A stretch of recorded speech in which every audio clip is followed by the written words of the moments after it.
Hello नमस्कार जय हिंद। एक बार फिर से आप सबका स्वागत है हमारी आज की क्लास में। तो कैसे हैं आप सब लोग? हेलो नवीन राज, कनिष्का, रिया सिंह, चेतना सिंह और बाकी सब कहां हैं? चलो भाई जल्दी से सब लोग कमेंट करके बताओ। अंकित विश्वकर्मा, रोहित ठाकुर, वैंसी, मनसा राजपूत, मानसी, सिमरन फ्रॉम कसौल, श्रवण, राधा ठाकुर।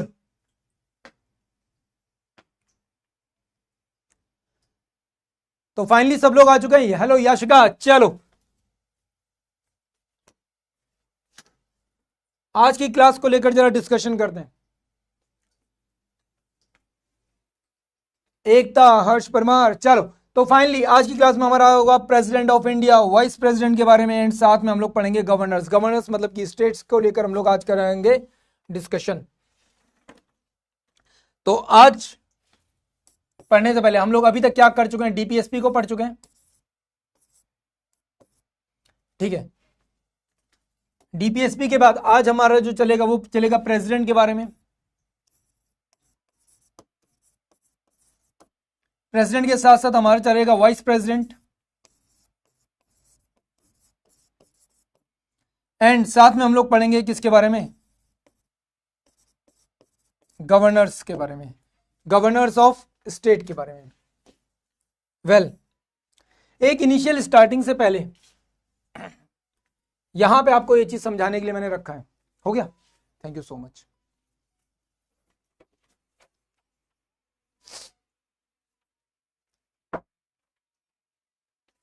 चलो, एक इनिशियल शुरुआत से पहले यहां पर एक अंडरस्टैंडिंग बनानी जरूरी है, ठीक है। तो उसको जरा जान लेते हैं। सबसे पहले हम लोग बात करते हैं प्रेसिडेंट के बारे में।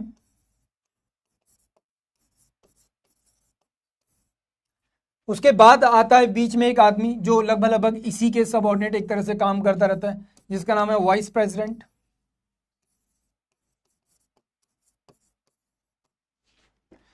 बट एक आदमी आता है जो कि इसके नीचे काम करता है, जिसका नाम है क्या? गवर्नर। क्या नाम है? गवर्नर। जब भी प्रेसिडेंट को लेकर बात करेंगे तो प्रेसिडेंट क्या है? एक तरह से देखा जाए तो हेड ऑफ स्टेट है। अब जब मैं बात करूं हेड ऑफ स्टेट, तो हेड ऑफ स्टेट से मतलब क्या है? नेशन का मतलब है, देश से मतलब है। कल हम लोग जान चुके हैं स्टेट का मतलब क्या होता है। हाँ या ना एवरीवन? सबको पता है ना स्टेट का मतलब क्या होता है? तो स्टेट क्या है सबको पता है ना? बात करते हैं वाइस प्रेसिडेंट को लेकर। तो वाइस प्रेसिडेंट कौन है? वाइस प्रेसिडेंट एक्चुअल में देखा जाए तो उस समय पर काम करेगा जो प्रेसिडेंट जब अवेलेबल ना हो, छुट्टी पर हो, कहीं बाहर हो, तब क्या करेगा? ये काम करेगा। It means he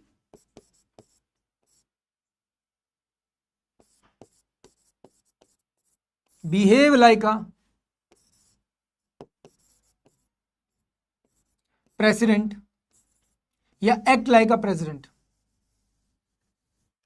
he act like a president,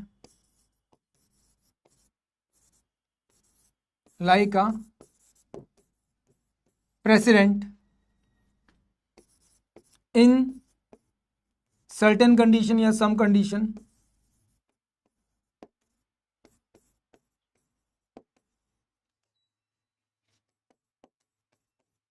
in certain conditions। But जब हम लोग गवर्नर को लेकर बात करते हैं तो ये कौन है? ये हेड ऑफ स्टेट है। कौन सा वाला स्टेट? राज्यों वाला स्टेट, मतलब जिसको हम लोग बोलते हैं प्रांत, प्रदेश, है ना।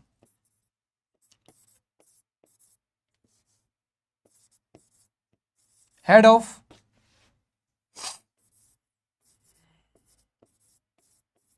प्रदेश। प्रदेश का मतलब क्या है यहां पर? स्टेट से है। किससे? स्टेट से। हाँ या ना? अब यहां पर जो हेड ऑफ स्टेट है ये, तो ये कंडीशन क्या है? थोड़ी सी अलग है। ये कंडीशन क्या है? थोड़ी सी अलग है। हाँ या ना?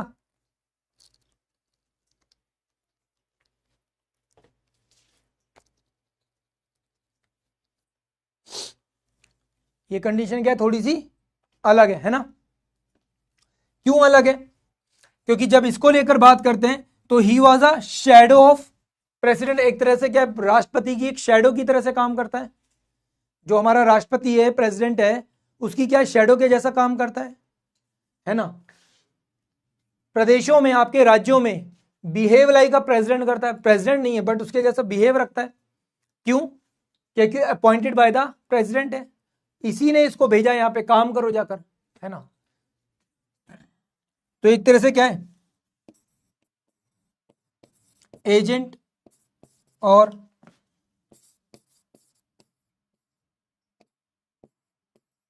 Shadow of president in state, है ना। राज्यों में राष्ट्रपति की क्या है, परछाई है, उसका एजेंट है। जब भी बोला जा रहा है एजेंट, शैडो ऑफ प्रेसिडेंट, तो प्रेसिडेंट का मतलब ही क्या है, यहां पे जब भी बात होगी तो एक तरह से, जब भी हेड ऑफ स्टेट बोला जा रहा है, कुछ भी बोला जाए तो एक तरह से किसका हेड है, हमारी सेंटर गवर्नमेंट का हेड है। किसका हेड है, हमारी सेंटर गवर्नमेंट का हेड है, हाँ या ना। किसका हेड है, हमारी सेंटर गवर्नमेंट का हेड है, हाँ या ना। क्लियर है? तो यहां तक किसी को कोई डाउट, कोई समस्या, यहां तक बात समझ में आई सबको? एकदम बेसिक सी बात है। आप कहोगे सर एक बात और थोड़ा सा समझा दो, तो समझने के लिए आपके घर में, आपके परिवार में, आपके दादा या दादी,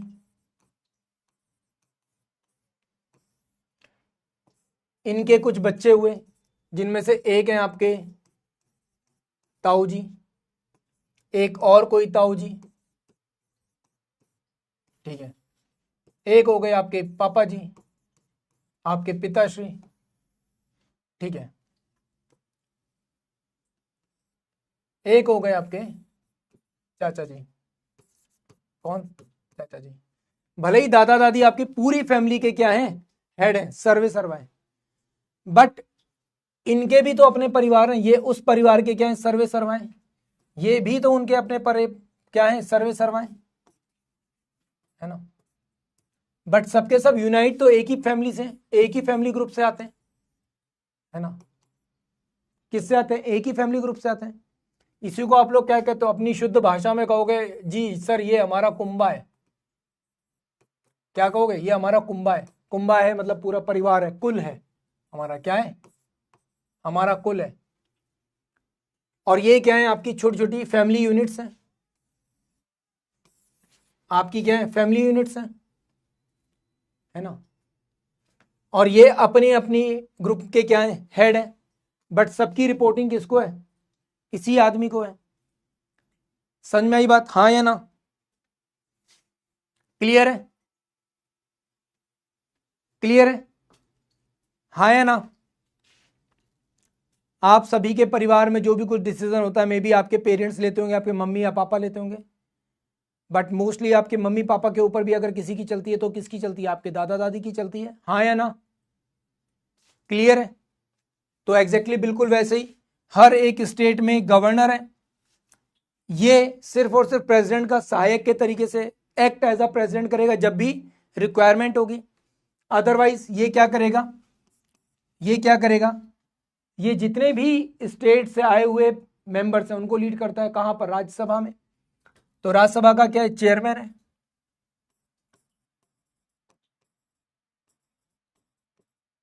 चेयरमैन ऑफ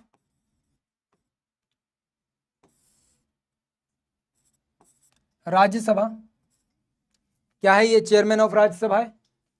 यहां तक किसी को कोई डाउट, किसी को भी कोई डाउट, अच्छे से समझ में आ गई बात? क्लियर है एकदम, बिल्कुल माइंड में घुस गई बात, हाँ या ना? यहां पे आती हैं आपकी इनिशियल थॉट्स।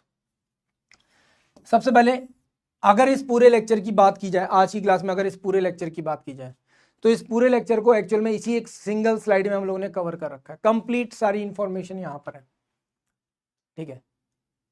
क्या दे रखा है, प्रेसिडेंट आर्टिकल कहां से कहां तक है, आर्टिकल 52 से लेकर 62 तक है। वाइस प्रेसिडेंट आर्टिकल कहां से कहां तक है? 63 से लेकर 71 तक है। कहां तक है? 63 से लेकर 71 तक है। इलेक्शन कैसे होता है? इलेक्टोरल कॉलेज के थ्रू होता है, जिसमें पार्लियामेंट और असेंबली के मेंबर्स शामिल होते हैं। ठीक है, क्या मेंबर्स? कौन से मेंबर्स? तो यहां पे लिख लो इलेक्टेड मेंबर्स। कौन से? Elected members. यहां पे अगर हम बात करते हैं तो both house of parliament, both house of parliament, और यहां पे ऑल मेंबर्स होते हैं। क्या होते हैं? ऑल मेंबर्स, सभी के सभी, चाहे वो इलेक्टेड हो चाहे वो नॉमिनेटेड हो। अभी आगे समझेंगे हम लोग इस चीज को और अच्छे से। फिर आता है मेन रोल। क्या है इनका? मेन रोल क्या है? Head of state, executive head. तो आप जब सेलेक्ट हो जाओगे तो क्या करोगे? क्या करोगे? राष्ट्रपति के नाम की शपथ लोगे कि मैं हर वो काम करने के लिए तैयार हूं जिसको मेरे उच्च अधिकारी मेरे से कहेंगे, और मैं उन अधिकारियों का आदेश यही मानकर क्या करूंगा? फॉलो करूंगा कि ये आदेश राष्ट्रपति के द्वारा दिया जाता। और एक्चुअल में शपथ जो आपकी है एकेडमीज की, वो एक्चुअल में ऐसे ही लिखी गई है। तो हेड ऑफ स्टेट मतलब सेंट्रल गवर्नमेंट का हेड, कंप्लीट देश का एक हेड है, और एग्जीक्यूटिव हेड है। ये x official chairman of Rajya Sabha है। ठीक है, इसका टेन्योर कितना है या टर्म कितना है? 5 साल का। और इसका भी कितना है? 5 साल का। इसकी मिनिमम एज क्या होती है? 35 ईयर्स। इसकी भी मिनिमम एज 35 ईयर्स। ठीक है, मैक्सिमम कुछ भी हो सकती है ना।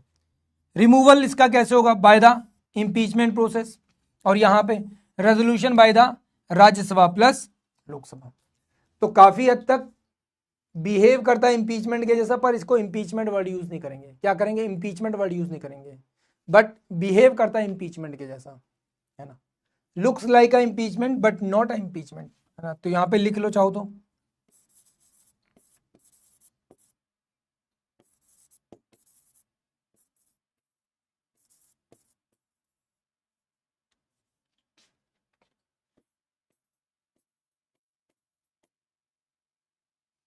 है ना, क्या लुक्स लाइक अ इंपीचमेंट, केवल लगेगा उसके जैसा, पर इंपीचमेंट नहीं है।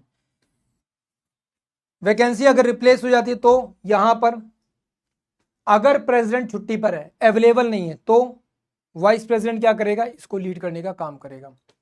इन केस अगर वाइस प्रेसिडेंट छुट्टी पर है तो प्रेसिडेंट यहां पर क्या? एक एक्टिंग वाइस प्रेसिडेंट अपॉइंट कर सकता है। क्या कर सकता है? एज एक्टिंग वाइस प्रेसिडेंट किसी को भी अपॉइंट कर सकता है। क्लियर? तो ये हो गई आपकी बेसिक इंफॉर्मेशन, और एक्चुअल में अभी जो भी यहां से हम लोग आगे पढ़ेंगे वो सारी सारी चीजें यही हैं। तो ये आपको सब समझ में आ गया है। फाइनली सबसे पहले प्रेसिडेंट ऑफ इंडिया, भारत का राष्ट्रपति, तो ये एग्जीक्यूटिव हेड होता है।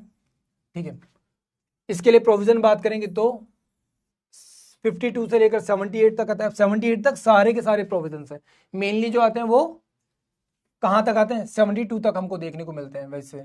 ठीक है, और सबसे ज्यादा जो मेन आते हैं वो 62 तक आते हैं। कहां तक आते हैं? 62 तक। अभी आप आगे चलोगे तो आपको समझ में आ जाएगा। सबसे पहले कौन से थे? राजेंद्र प्रसाद। राजेंद्र प्रसाद जी के बारे में बात करेंगे तो इनका जो टेन्योर है वो कैसा है? लॉन्गेस्ट है, और यही एकमात्र है जो अब तक ट्वाइस अ टाइम यहाँ पे अपॉइंट हो चुके हैं। ठीक है, doctor Sarvepalli Radhakrishnan, first person जो वाइस प्रेसिडेंट रहे हैं, और वाइस प्रेसिडेंट से प्रमोट होकर कहां पर पहुंचे? राष्ट्रपति के पद पर पहुंचे। उसके बाद जाकिर हुसैन, इनकी क्या हो गई थी? डाइड, क्योंकि ड्यूरिंग द टेन्योर इनकी क्या हो गई थी? डेथ हो गई थी। उसके बाद फखरुद्दीन अली अहमद, ये भी क्या हो गए थे? इनकी भी मृत्यु हो गई थी। He was also died during the tenure. फिर आता है Neelam Sanjiva Reddy, he was the only person जिसके अगेंस्ट में कोई था ही नहीं, विदाउट एनी अपोजिशन। ठीक है, ज्ञानी जैल सिंह आते हैं इसके बाद। अच्छा, इमरजेंसी भी इन्हीं के टाइम पीरियड पे लगी थी। इन्हीं के टाइम पीरियड पे क्या लगी थी? इमरजेंसी भी लगी थी।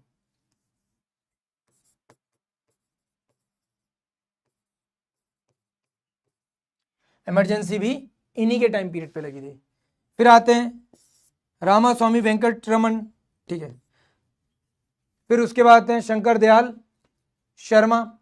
उनके बाद आते हैं कौन? के आर नारायणा, ठीक है, के आर नारायणा के लिए कहा जाता है फर्स्ट एससी प्रेसिडेंट थे हमारे, ठीक है। बट मैं कभी भी किसी को एससी या एसटी की तरह से ट्रीट नहीं करता।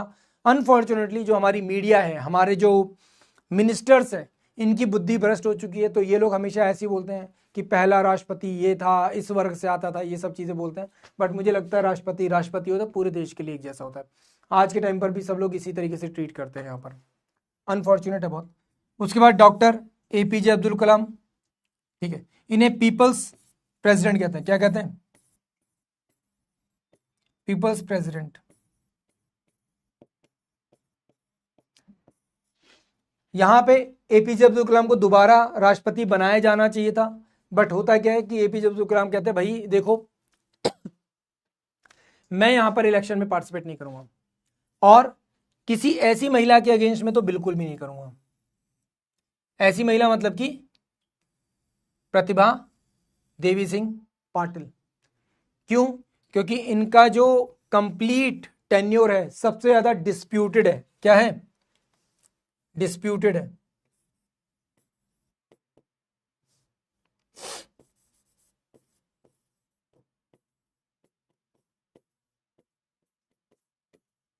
क्या है? मोस्ट डिस्प्यूटेड, मोस्ट डिस्प्यूटेड, ठीक है, ठीक है।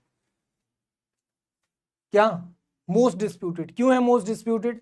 क्योंकि अपने टेन्योर में जहां पर भी गई खूब घूमने के लिए गई, हर एक देश में ये जाती थी सिर्फ और सिर्फ घूमने के लिए, और घूमकर वापस आ जाती थी। उससे देश को नॉट इवन अ सिंगल पैनी, कोई बेनिफिट नहीं होता था। ये कई सारे देशों में गई हैं, कई सारे देशों में गई हैं घूमने के लिए, सिर्फ और सिर्फ केस के लिए, घूमने के लिए, दैट्स इट, सिर्फ और सिर्फ केवल घूमने के लिए। और ये अकेले नहीं जाती थी। बोलते सर इसमें क्या, आज भी बहुत सारे लीडर्स जाते हैं, अकेले नहीं जाती थी ये, और इनके पूरे के पूरे परिवार, पूरा का पूरा कुंबा इनके साथ जाता था। समझ रहे हो? इनके भाई, इनके बहन, इनके रिश्तेदार, इनके पति, सब के सब, ऑल ऑफ देम, सब के सब। और दूसरी चीज, प्रेसिडेंट किसी भी तरह का कोई भी गिफ्ट नहीं लेता दूसरे देश से, और इनकेस अगर किसी दूसरे देश से कोई गिफ्ट ले भी रहा है तो वो जो गिफ्ट होगा वो राष्ट्रपति अपने साथ नहीं रख सकता। वो गिफ्ट जो होगा वो देश को क्या हो जाएगा? समर्पित हो जाएगा। किसको? देश को समर्पित होगा, राष्ट्र को समर्पित होगा। और राष्ट्र उस गिफ्ट को क्या करता है? अपने पास रखता है। प्रेसिडेंट हाउस में वो रखा रहता है, आगे के लिए रखा रहता है, ठीक है, दिखाने के लिए होता है कि इस पर्टिकुलर देश से ये गिफ्ट दिया गया था, ये चीजें दी गई थी। बट यहां पे अनफॉर्चुनेटली क्या होता है, ये वो सारे के सारे गिफ्ट अपने साथ लेकर चली गई, सारे के सारे लेकर गई, ठीक है। क्लियर है? क्लियर है?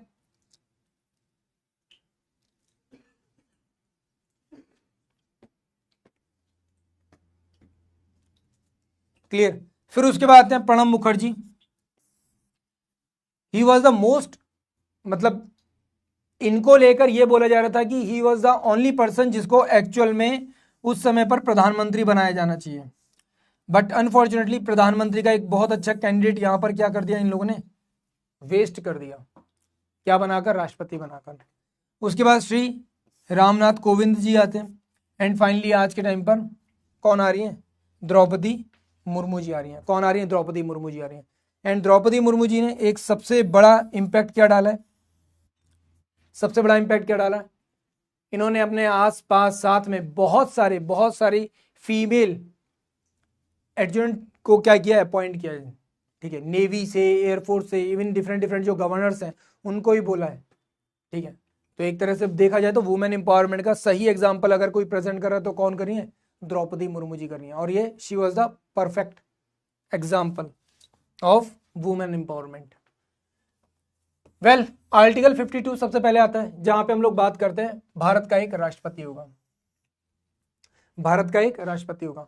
जो भारत का राष्ट्रपति होता है वो कहीं ना कहीं भारत की सोवर्निटी का भी पार्ट होता है, क्योंकि भारत को, राष्ट्र को एक रूप में रख रहा है ना, बांध के रख रहा है।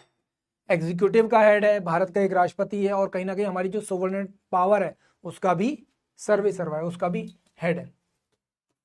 सबसे पहला पॉइंट। दूसरा पॉइंट क्या कह रहा है?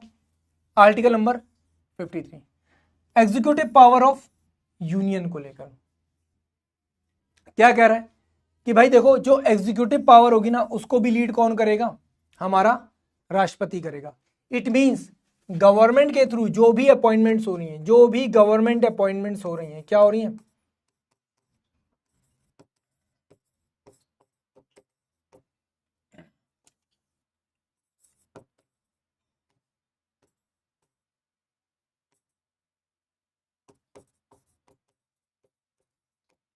जो भी गवर्नमेंट अपॉइंटमेंट्स हो रही हैं किसके थ्रू होती हैं, बाय द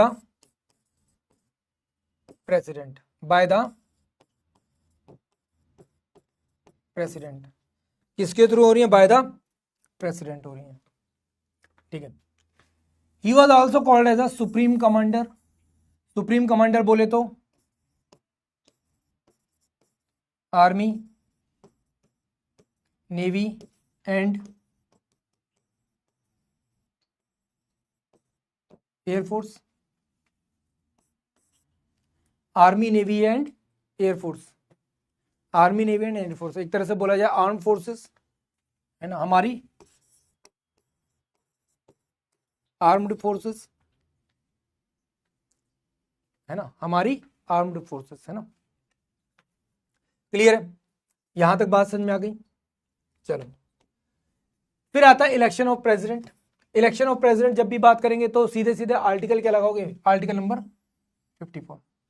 इसके इलेक्शन में खास बात क्या होती है, अब ये सब चीजें आप लिखोगे, ये सब करोगे, उससे अच्छा सीधा क्या लिखो, इलेक्शन। इलेक्शन लिखने के बाद दूसरा काम क्या करना है, दूसरा काम आपको ये करना है,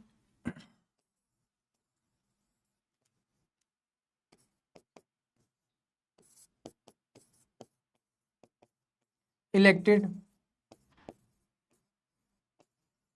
मेंबर्स ऑफ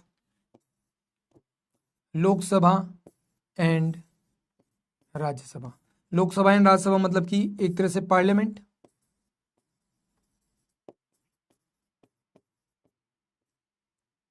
क्या एक तरह से पार्लियामेंट। ठीक है। और इसके अलावा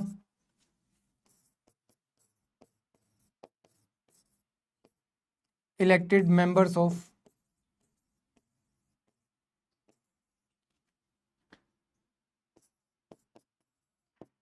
state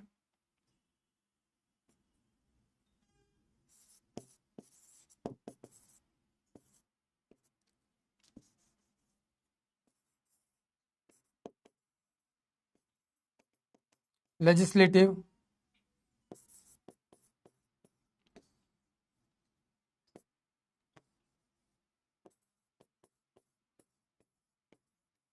assembly. State legislative assembly से मतलब क्या है, सिर्फ और सिर्फ, सिर्फ और सिर्फ जिसको आप लोग कहते हो क्या, विधान सभा, जिसको आप क्या कहते हो, विधानसभा कहते हो। क्या कहते हो, विधानसभा कहते हो। सिर्फ और सिर्फ वो लोग, सिर्फ और सिर्फ वो लोग, किसको, विधानसभा के मेंबर्स। किसके मेंबर्स, विधानसभा के मेंबर्स। क्लियर है, किसके मेंबर्स, केवल और केवल विधानसभा के मेंबर्स। तो इलेक्शन कैसे होगा, केवल ये लोग पार्टिसिपेट करेंगे इसके इलेक्शन में। ठीक है, सिर्फ यही लोग क्या करेंगे, यहां पर वोट कर सकते हैं, और कोई भी मेंबर यहां पे वोट नहीं कर सकता। तो यहां पर स्टेट मतलब टोटल 28 स्टेट, तो 28 स्टेट्स की क्या हो गई, मेंबर्स आ गए, प्लस जो आपके यूटीज है ना, 8 आपके जो यूटीज हैं उनके इलेक्टेड मेंबर्स, वो सब यहां पे आ गए। ठीक है, पार्लियामेंट में जो मेंबर्स हैं इलेक्ट होकर वो भी आ गए। बट यहां पर, अब यहां पर जो मेंबर्स हैं 8, यहां पर तो भाई विधानसभा जैसा कुछ दिखता नहीं है, तो क्या होगा, यहां पर केवल 2 ही आते हैं। कौन कौन से, एक आता है आपका दिल्ली और एक आता है आपका कौन सा, पुडुचेरी। तो इसका मतलब 8 की जगह केवल 2 लोग, और यहां पे कंप्लीट मेंबर्स आ जाएंगे, यहां पे कंप्लीट मेंबर्स आ जाएंगे। इनको हम लोग बोलते हैं क्या, एमएलएज, सॉरी, है ना, सॉरी एमपी बोलते हैं यार इसको, मैं उल्टा बोल गया। जितने भी आपके एमपीज होते हैं, और यहां पर अगर आप लोगे तो क्या होगा, आपके जितने भी एमएलए होते हैं, क्या होते हैं आपके जितने भी एमएलए होते हैं। बात समझ में आ गई यहाँ पर।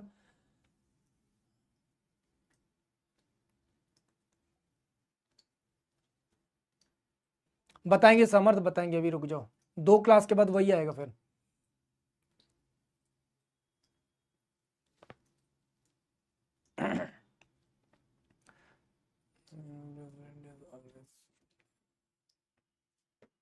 हाँ, काफी हद तक चांसेस हैं कि प्रेसिडेंट जो होगा वो रूलिंग पार्टी का ही चुना हुआ व्यक्ति हो सकता है। ठीक है, तो यहाँ पे आपको बात समझ आ गई। आपको जो याद रखना है वो क्या है, इलेक्टेड एमएलए केवल कहाँ के होंगे, नेशनल कैपिटल दिल्ली के और पुडुचेरी के। क्यों? क्योंकि दिल्ली एंड पुडुचेरी ही 2 ऐसे यूटीज हैं जिनके पास विधानसभा है। क्या है? विधानसभा है, मतलब स्टेट लेजिस्लेटिव असेंबली है। क्या है? स्टेट लेजिस्लेटिव असेंबली है। तो बात समझ में आ गई सबको, हाँ या ना? अब इलेक्शन कैसा होता है? It's a indirect election. आपसे अगर मैं पूछूं कि क्या आप लोग प्रेसिडेंट के इलेक्शन में पार्टिसिपेट करते हो, आप लोग कह सकते हो क्या? नहीं सर। कुछ लोग कहेंगे यस सर।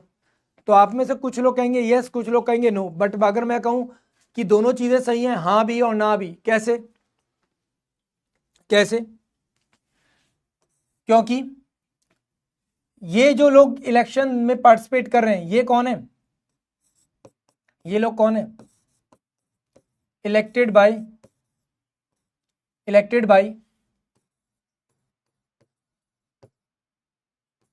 पीपल्स, जनता के द्वारा चुने हुए हैं। और यही लोग यहां पर क्या करते हैं? इलेक्शन में पार्टिसिपेट करते हैं। इसलिए इनडायरेक्ट इलेक्शन है। कौन नहीं है? आपके चुने हुए एमपी एंड एमएलए। तो आप ही लोगों ने पावर दी है, आप ही लोगों ने क्या किए? पावर दी है। तो इसका मतलब कहीं ना कहीं इनडायरेक्टली जो द्रौपदी मुर्मू जी पद पर बैठी हुई थी वो भी इनडायरेक्टली आप ही लोगों के द्वारा पावर पे बैठाई गई थी।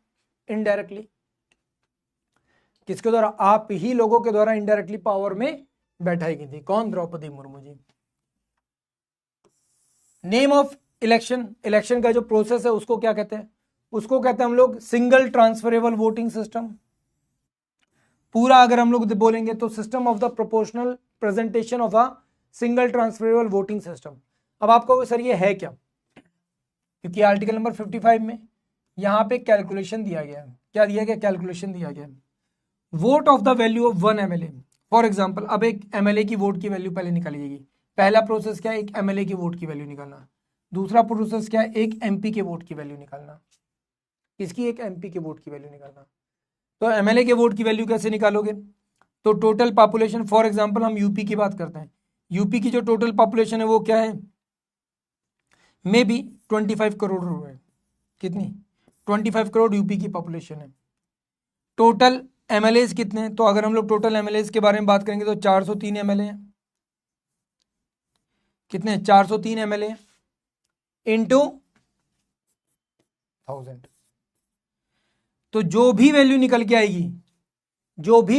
आएगी, उस वैल्यू से हम लोग क्या करेंगे? उस वैल्यू के टोटल को हम लोग रखेंगे यहां पर। एक एमपी की जो वोट की वैल्यू होती है वो कैसे डिसाइड की जाएगी? मतलब जो पार्लियामेंट में बैठे हुए हैं। तो टोटल वैल्यू ऑफ एमएलए, तो जे देश के जितने भी एमएलए हैं उनके वोट की वैल्यू, सॉरी एक राज्य के जितने भी एमएलए हैं उनके वोट की वैल्यू। ठीक है, तो एमएलए के वोट की वैल्यू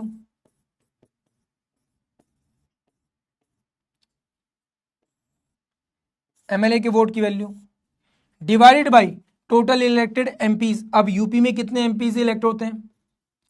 यूपी में टोटल 31 एमपीज हैं। इससे क्या कर देंगे? डिवाइड कर देंगे।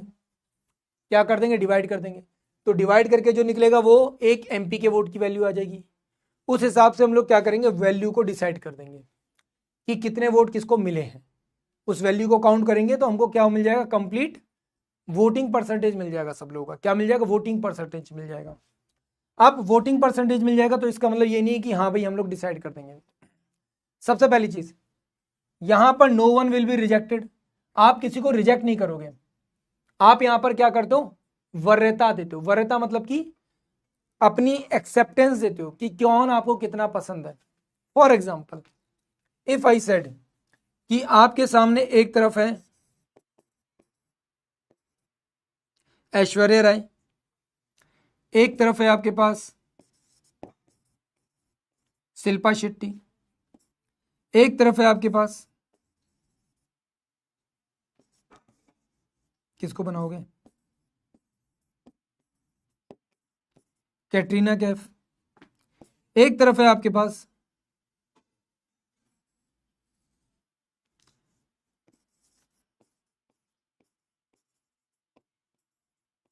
रश्मिका मंदाना। अब आपने क्या किया, यहां पे वोटिंग डिसाइड की, क्या की, वोटिंग डिसाइड की। तो आप क्या सबको वोट दोगे बराबर, नहीं, क्या करोगे, आप बोलोगे सर मुझे तो ऐश्वर्या राय ज्यादा पसंद है सर, कोई कहेगा सर मुझे तो शिल्पा शेट्टी पसंद है, कोई कहेगा सर मुझे तो ऐश्वर्या कैटरीना कैफ पसंद है, कोई कहेगा मुझे दीपिका पसंद है, कोई कहेगा रश्मिका मंदाना पसंद है। बट अगर मेरे से पूछोगे तो मेरे लिए तो सारे ही अच्छे हैं, मैं सबको एक्सेप्ट कर दूंगा, सबको हाँ बोलूंगा, पर सबको हाँ बोलूं कैसे, ऐसा तो नहीं हो सकता। Scarlett Johansson, oh my God,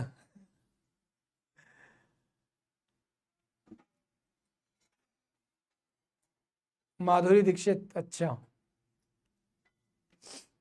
Sai Pallavi, हाँ यार ये भी बात सही है, साई पल्लवी चॉइस तो है भाई। अब तो मुझे रिग्रेट हो रहा है कि मैंने गलत लिस्ट रख दी यहाँ पे, साई पल्लवी का नाम क्यों नहीं डाला, कोई बात नहीं, रश्मिका मंदाना से काम चला लेंगे हम। वेल अब मेरे से पूछोगे तो अब यहाँ पे क्या किया जाएगा, यहाँ पे दी जाएगी वरीयता। फॉर एग्जाम्पल हम कैसे करेंगे, चॉइसेस देंगे अपनी, क्या करेंगे, चॉइस देंगे, 1 2 3 4, है ना, 2 1 3 4,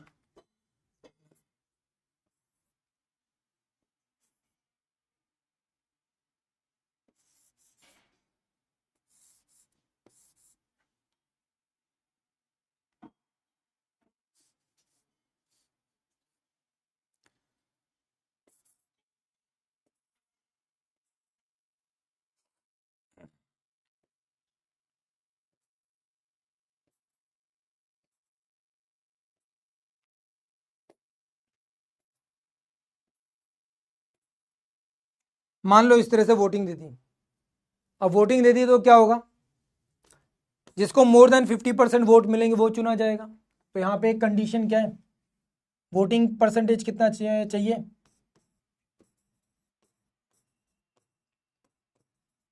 more than 50% of, more than 50%, कितना वोट चाहिए, मोर देन 50% चाहिए। तो मोर देन 50%, 5 लोगों ने वोट किया है, 3 लोगों ने तो ऐश्वर्या राय को चुना है, तो ऐश्वर्या राय क्या बन जाएंगी, हमारी प्रेसिडेंट बन जाएंगी, क्या बन जाएंगी, प्रेसिडेंट बन जाएंगी। बात समझ आई, क्लियर है, बात समझ आई, है ना, क्लियर है, समझ में आ गई बात, हाँ या ना, क्लियर। तो यहाँ पे ध्यान रखना होगा, क्या वोटिंग परसेंटेज यहाँ पे मैटर करता है, तो यहाँ पे आप किसी को भी रिजेक्ट नहीं कर रहे, आप यहाँ पे क्या कर रहे हो, वरीयता दे रहे हो, चॉइसेस रख रहे हो, आपकी चॉइसेस के अकॉर्डिंग 1 2 3 नंबर यहाँ पर डिसाइड किया जाता है, क्लियर। वेल यहां पर क्या होता है, किसी भी तरह का डिस्प्यूट या किसी भी तरह का अगर डाउट होता है, ठीक है, किसी भी तरह का डिस्प्यूट या किसी भी तरह का अगर डाउट होता है, तो उस डाउट की कंडीशन में, उस डिस्प्यूट की कंडीशन में क्या करेंगे, हम लोग सीधे सीधे कहां जाएंगे, सुप्रीम कोर्ट जाएंगे। कहां जाएंगे, सुप्रीम कोर्ट। सीधी सी बात है, किसी भी डिस्प्यूट को पहली चीज तो इलेक्शन करवा कौन रहा है, तो जो बॉडी है वो कौन है, इलेक्शन कमीशन है। इलेक्शन कमीशन के पास पहली चीज आएगी, और इलेक्शन कमीशन इन केस अगर उस चीज को डील नहीं कर पाता है तो वो डायरेक्टली कहां पे ट्रांसफर कर देगा, सुप्रीम कोर्ट को ट्रांसफर कर देगा केस, किसको, सुप्रीम कोर्ट को ट्रांसफर कर देगा। तो आप लास्ट जो केस हुआ था आप लोगों को पता होना चाहिए किसको लेकर हुआ था, अगर आप लोग बात करोगे तो लास्ट जो हुआ है वो पीएन संगमा,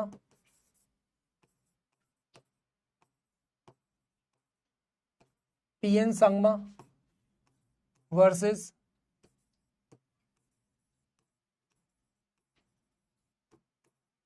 प्रणब मुखर्जी।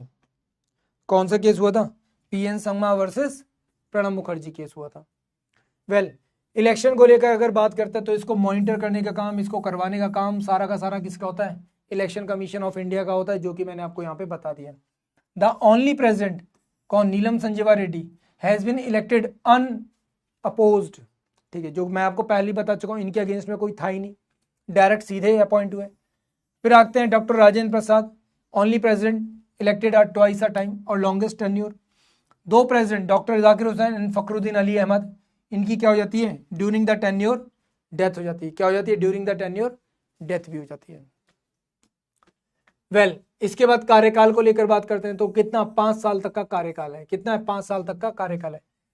अगर वो चाहे तो इससे पहले वो रिजाइन भी दे सकता है। In case if he resign, तो ये रिजाइन किसको देगा? वाइस प्रेसिडेंट को देगा। तो सबसे पहली इंफॉर्मेशन जाएगी वाइस प्रेसिडेंट के पास, और ये कैसे जाएगी? बाय रिटन फॉर्मेट जाएगी। कैसे जाएगी? रिटन फॉर्मेट में जाएगी। इसके बाद वाइस प्रेसिडेंट क्या करेगा?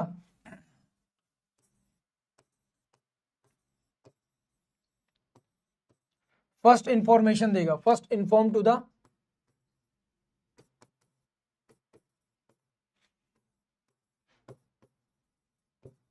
Speaker of Lok Sabha. किसको बताएगा? सबसे पहले लोकसभा के स्पीकर को इन्फॉर्म करेगा कि भाई ये बंदे ने रिजाइन दे दिया है, ठीक है, अब क्या करना है। हाँ, यहां पर इन केस ऑफ डेथ तब भी यहाँ पे क्या हो जाएगा? वाइस प्रेसिडेंट के पास सबसे पहले खबर जाएगी, और वाइस प्रेसिडेंट यहाँ पे क्या करेगा? लोकसभा के स्पीकर को बताएगा, और ये खुद क्या करेगा? एक्ट एज अ प्रेसिडेंट करेगा। क्या करेगा? एक्ट एज अ प्रेसिडेंट करेगा। सबसे पहले क्या करेगा? एक्ट एज अ प्रेसिडेंट करेगा। अब एक्ट एज अ प्रेसिडेंट करेगा, साथ ही साथ यहां पे क्या होगा? जैसे ही लोकसभा के स्पीकर को बताएगा तो यहां पे री इलेक्शन भी करवाना पड़ेगा। कितने? 6 मंथ में। क्या?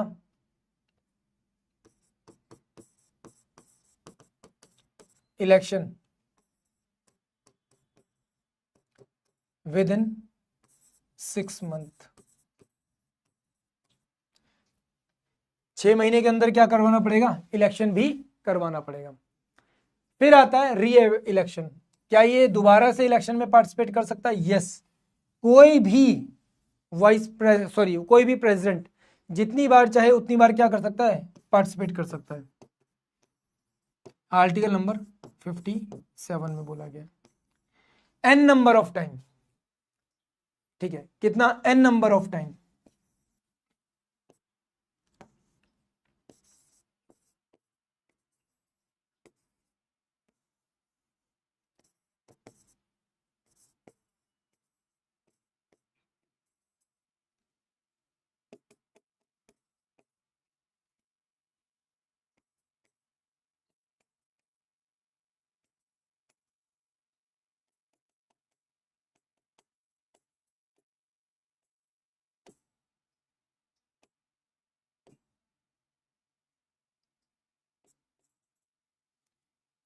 है ना? एनी नंबर ऑफ टाइम, जितना चाहिए उतना क्या कर सकता है? पार्टिसिपेट कर सकता है। बट पार्टिसिपेट तो कर सकता है, बट वो जीतेगा नहीं जीतेगा वो एक अलग बात है।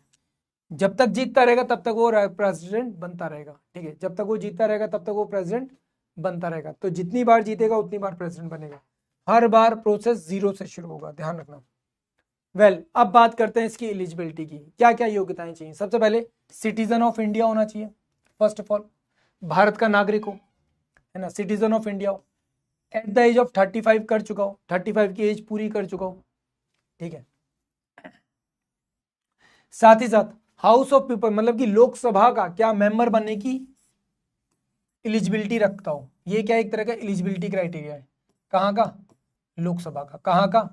लोकसभा का। क्या होना चाहिए? लोकसभा में अपॉइंट होने की एलिजिबिलिटी रखता हो, दैट्स इट। एलिजिबल होना चाहिए, अपॉइंट नहीं होना चाहिए। ठीक है ना? क्या? एलिजिबल होना चाहिए but not appointed. In case अगर वो अपॉइंटेड है तो है he and she will be resign from that post if appointed. क्या अगर अपॉइंटेड है,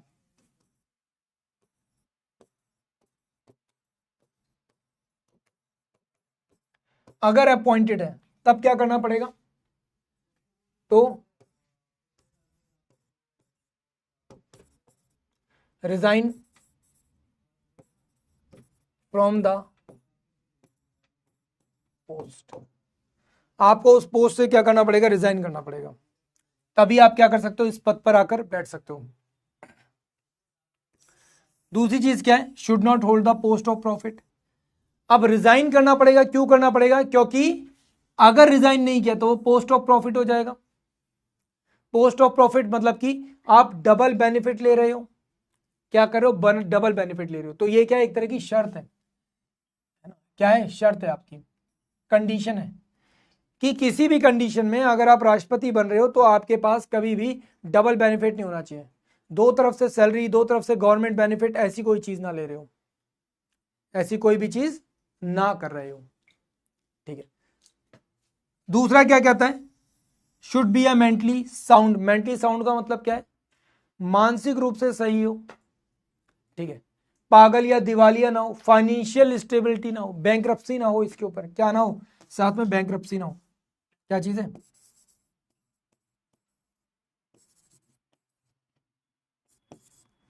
बैंक्रप्सी ना हो किसी तरह की, बैंक्रप्सी मतलब कि दिवालिया ना हो किसी तरह का, ठीक है।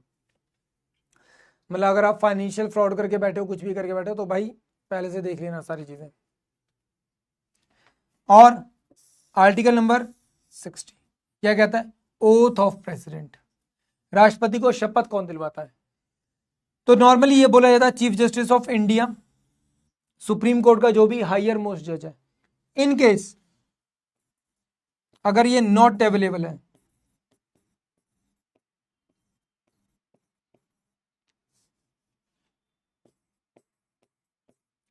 अगर ये नॉट अवेलेबल है, उपलब्ध नहीं है अपने पद पर, तब क्या होगा, कुछ सर्टेन कंडीशन होती है ना, मान लो कहीं बाहर गया हुआ है, छुट्टी पर है, किसी वजह से कहीं नहीं है, तो क्या होगा, तो सीनियर मोस्ट,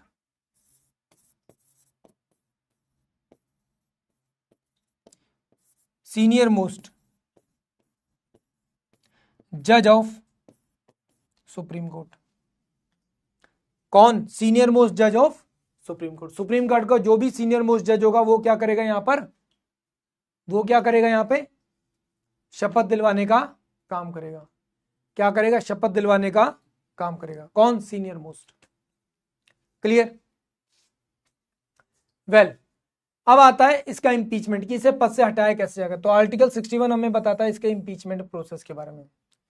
अब इंपीचमेंट प्रोसेस क्या है, ये क्वाजी जुडिशियल प्रोसेस है, क्या है, क्वाजी जुडिशियल प्रोसेस है, कैसा प्रोसेस है,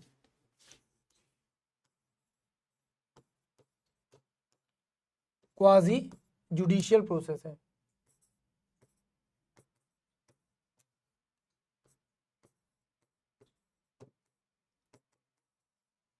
कैसा है, क्वाजी जुडिशियल प्रोसेस है।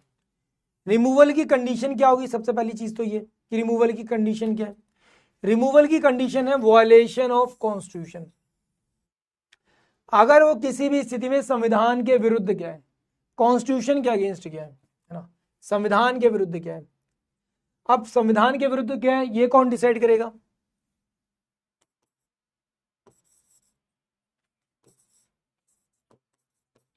डिसाइड बाय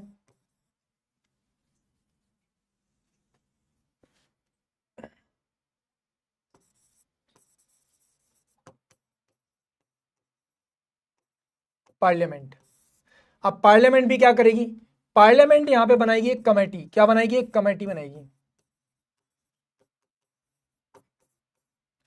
क्या बनाएगी, एक कमेटी बनेगी, वो कमेटी डिसीजन लेगी कि भाई इसने कॉन्स्टिट्यूशन का वॉयलेशन किया है या नहीं किया है।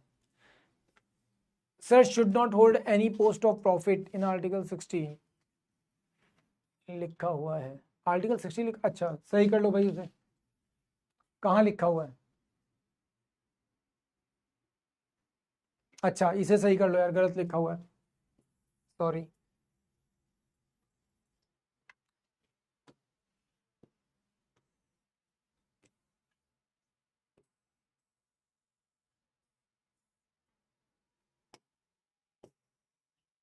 अब सही है, ठीक है, यहां तक बात सही है, समझ में आ गई बात, हाँ या ना? किसी को कोई डाउट? ये आवाज क्या आ रही है भाई? बारिश हो रही है क्या बाहर? बादल गरज रहे हैं, इतनी तेज आवाज कैसे आ सकती है? मुझे लगा प्रमोद सर का पेट खराब हो गया।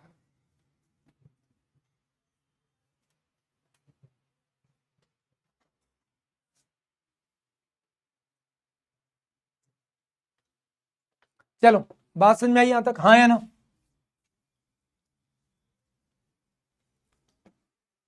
जज ऑफ सुप्रीम कोर्ट को ओथ प्रेसिडेंट दिलवाता है, बिल्कुल सही, हाँ, ये उसको दिलवाएगा, वो इसको दिलवाएगा, दोनों एक दूसरे को शपथ दिलवाते हैं, क्लियर है? अब जब भी कभी ऐसा होता है, जब भी कभी ऐसा होगा तो क्या होगा यहां पर? सबसे पहला काम होगा, जो भी हमारा राष्ट्रपति है उसको हम लोग क्या देंगे? एक एडवांस नोटिस देंगे। क्या करेंगे? एडवांस नोटिस देंगे, ठीक है। बट नोटिस कैसे देंगे? नोटिस तब देंगे जब 1/4 मेंबर्स, क्या 1/4 मेंबर्स यहां पे रिटर्न में देंगे कि भाई हमें यहां पे लगता है कि इस बंदे ने कॉन्स्टिट्यूशन का वायलेशन किया है, या ये जो प्रेसिडेंट है ये सही नहीं है, संविधान के विरुद्ध चल रहा है, तब ऐसे में क्या करेंगे? यहां पर देंगे हम लोग 14 डेज का नोटिस, 14 डेज का एडवांस नोटिस देंगे।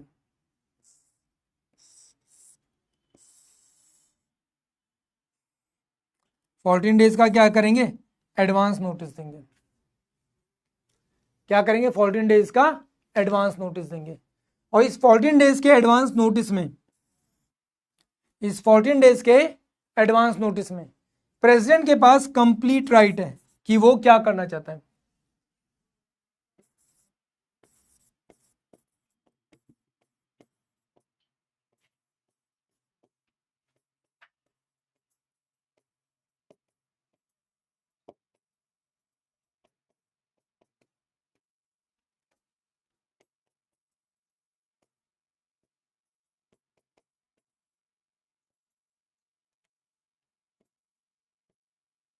प्रेसिडेंट के पास कंप्लीट राइट है क्या? कि वो जैसे चाहे वैसे क्या कर सकता है? स्टेप्स ले सकता है। किसके लिए? अपने सपोर्ट में, है ना, अपने सपोर्ट में। इवन वो चाहे तो रिजाइन कर सकता है, चाहे तो आगे कंटिन्यू कर सकता है। अगर वो कंटिन्यू करता है तो यहां पे क्या होगा? इन केस अगर वो कंटिन्यू करता है तो यहां पे क्या होगा?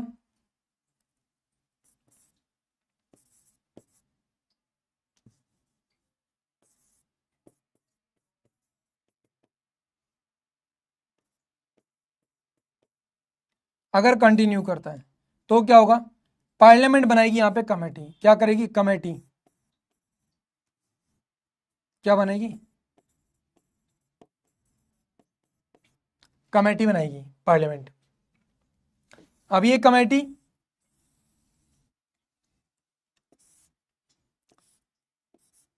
लोकसभा और Rajya Sabha,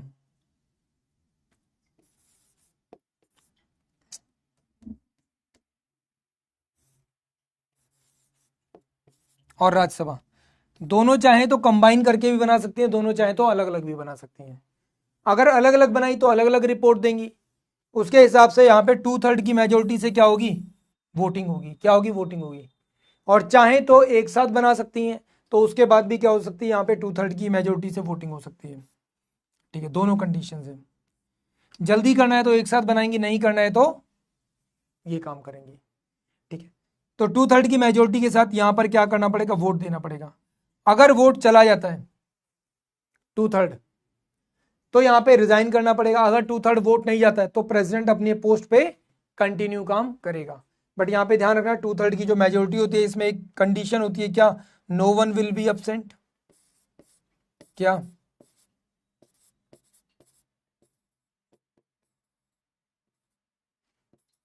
no one will be absent। कोई भी मेंबर इस वोटिंग से absent नहीं हो सकता।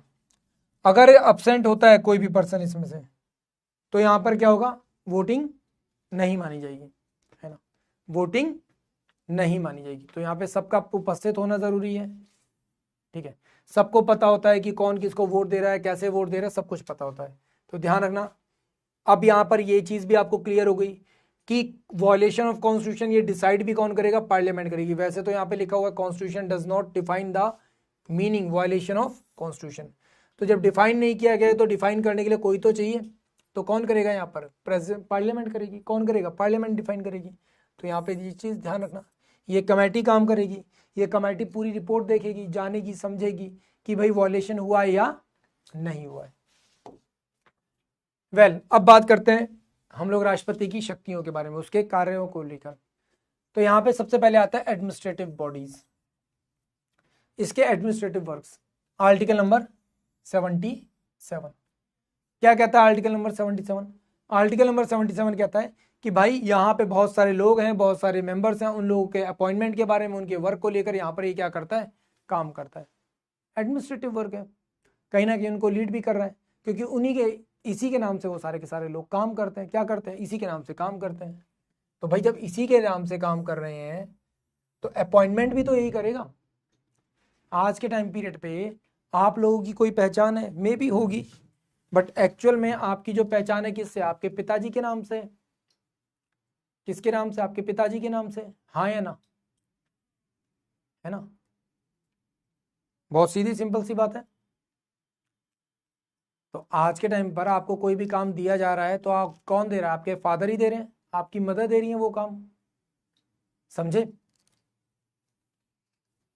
हाँ या ना। यार पानी नहीं है कोई यार पिलाने वाला यहाँ पे, क्लियर है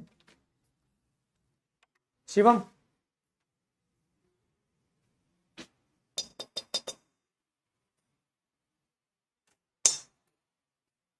भाई पानी नहीं है क्या पीने के लिए कहीं? यार ऐसे कौन रखता है भाई?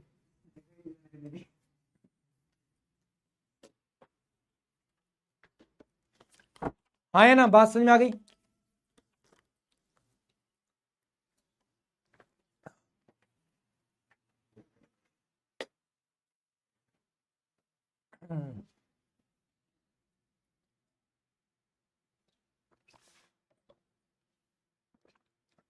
किसी का कोई सवाल, कोई शक, कोई संशय किसी तरह का?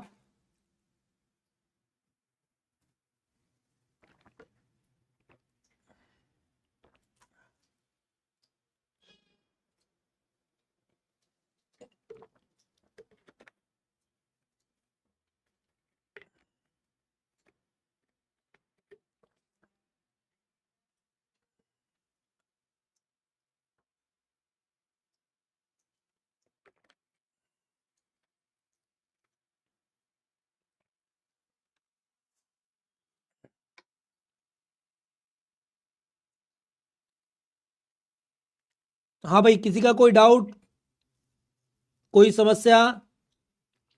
क्या मतलब सबके सब इतने इंटेलिजेंट हो गए क्या, समझाया समझ में आ गया एक बारी में, जरूरत नहीं पड़ रही, कोई डाउट नहीं है, कोई सवाल नहीं है? अपॉइंटमेंट किस किस का करेगा, चीफ जस्टिस ऑफ इंडिया का, अदर जजेस ऑफ सुप्रीम कोर्ट का, सीएजी का, कंट्रोलर ऑडिटर जनरल का, इलेक्शन कमिश्नर का, ठीक है, other election commissioner, attorney general of India, governor of state, finance commission, इन सब लोगों का क्या करेगा, अपॉइंटमेंट करने का काम करेगा। फिर आता है मिलिट्री, तो नो डाउट तीनों सेनाओं का हेड होता है, ये ऑलरेडी हम लोग देख चुके हैं, कहां पर, आर्टिकल नंबर 53 में, the commander of all three forces, commander of arm forces या commander of defence forces, clear. फिर आता है पॉलिटिकल, पॉलिटिकल नहीं बोलेंगे इसे, हम लोग बोलेंगे डिप्लोमेटिक राइट। क्या बोलेंगे, डिप्लोमेटिक। किसी भी देश से अगर कोई भी हमारी डील होती है, कुछ भी अगर किसी देश के साथ हम लोग कोई ट्रीटी साइन करते हैं, तो वो ट्रीटी साइन हो रही है किसके नाम पर, प्रेसिडेंट के नाम पर। आप लोग एक देश से, अपने देश से दूसरे देश में जाते हो, आप लोग इंडिया से कहां जा रहे हो, अमेरिका जा रहे हो, कहीं पर भी जा रहे हो, आपको एक क्या मिला हुआ है, पासपोर्ट मिला हुआ है। वो पासपोर्ट किसके नाम पर मिलता है? इसी के नाम पे मिलता है। आप एक तरह से क्या है, डिप्लोमेटिक पावर है ना वो हमारी। तो राष्ट्रपति एक तरह से बोला जाए, इसको हम लोग क्या बोलेंगे, diplomatic power.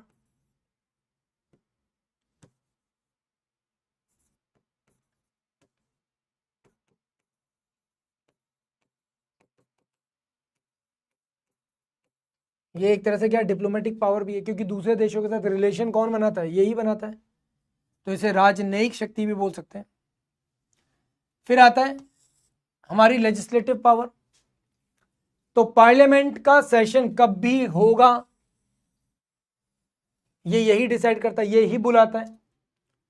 Call and adjourn करने का काम, मतलब उसे शुरू और उसको खत्म करने का काम इसका ही होता है। ठीक है। इसके अलावा पार्लियामेंट का फर्स्ट एड्रेस, हर साल का पहला एड्रेस यही करता है। मतलब जो हमारा बजट सेशन होता है, इसको अगर बोलेंगे तो हम लोग बोल सकते हैं क्या, हमारा जो बजट सत्र होता है उसकी शुरुआत यही करता है। इसी के अभिभाषण से होती है, इसी के कहने पर होती है। ठीक है। जो भी वेरियस रिपोर्ट्स होती हैं उनको पार्लियामेंट के सामने प्रेजेंट करवाने का काम भी इसका होता है। जो भी वेरियस रिपोर्ट्स होती हैं वो पार्लियामेंट के सामने कब जाती हैं, जब ये उसको बोलता है कि भाई ये जानी चाहिए। जितने भी बिल्स होते हैं इनको अप्रूव करने का काम इसका होता है। क्या होता है, इसी का काम होता है। राज्यसभा के जो 12 मेंबर होते हैं उनको अपॉइंट करने का काम इसका होता है। अपॉइंट बोले तो एक तरह से नॉमिनेट करने का काम। क्या, नॉमिनेट देम। ठीक है। कहां से, 4 फील्ड से। कौन कौन सी फील्ड है, हाँ भाई कौन कौन सी फील्ड है, बताओ भाई।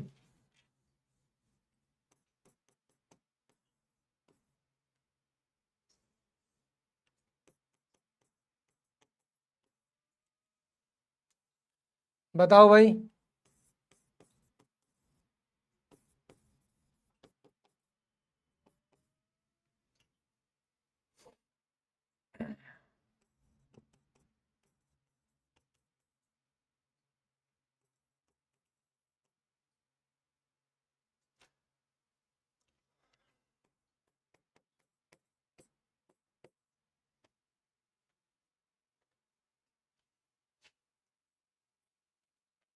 एजुकेशन, अच्छा। मनसा राजपूत मैडम, तुमने आंसर भी दिया तो ऐसा दिया। कल्चर, अच्छा। अच्छा है, आंसर भी दिया तो छोरी ऐसा आंसर दिया कि क्या बोलूं मैं तेरे तरफ से।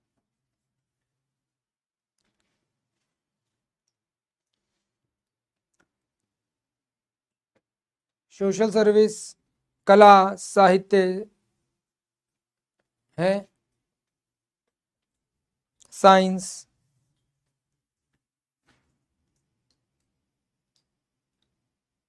चलो आगे बढ़ते हैं। फिर आता है जुडिशियल। बट यस, कम से कम एटलीस्ट उस लड़की ने लिखा तो सही, बाकी सबके सब तो सो रहे हैं।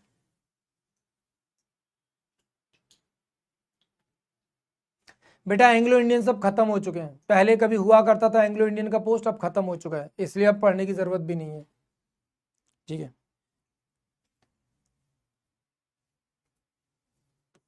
भाई एक बात ध्यान रखना, ये एजुकेशन से जुड़े हुए नहीं है। Let me clear one thing, ये एजुकेशन से जुड़े हुए नहीं है। कला सीखी जा सकती है बिना एजुकेशन के भी। ठीक है। बहुत सारे ऐसे आर्टिस्ट हैं जिनको गाना आता है पर शायद वो पढ़ना लिखना नहीं जानते। आइए सर, आइए आइए सर, आपका स्वागत है सर। दरवाजे तक तो आ ही गए हो, और अंदर आ जाओ सर। एफकेट वाले बच्चे हैं, अरे सब जानते हैं। कितने बच्चे हैं जो प्रमोद सर को जानते हैं? कोई नहीं जानता। हाँ हाँ हाँ। अरे अभी तो सर यहाँ से जाती है बात, 10 सेकंड लगते हैं, फिर वहां से रिप्लाई आता है, फिर 10 सेकंड लगते हैं, 30 सेकंड का तो ऐसे ही गैप आ जाता है। और इनमें से कुछ तो ऐसे हैं जो सो रहे हैं।